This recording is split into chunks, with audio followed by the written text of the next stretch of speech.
کښتۍ ژورو اوبو ته بوځه او د مایانو پسې جالونه واچوئ.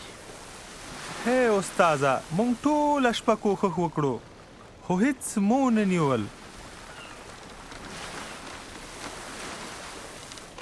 خو چې ته وایې جالونه به واچوو. یعقوبه، یوحنا،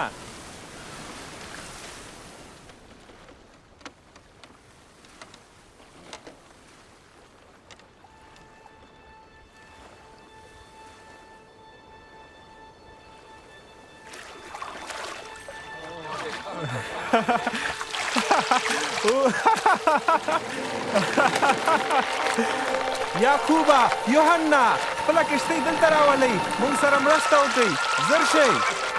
نشو کولی، لاسونه مو بند دي.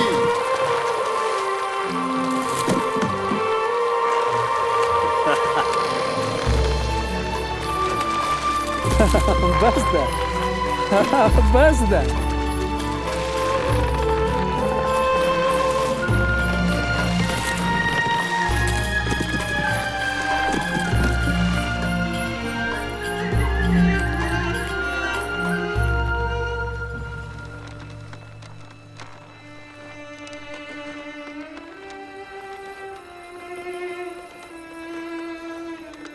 پاکه استاده، ما نه لرې شه، زه ګناهګار یم. مه ویرېږه، پس له دې به ته خلک خدای ته رابولې.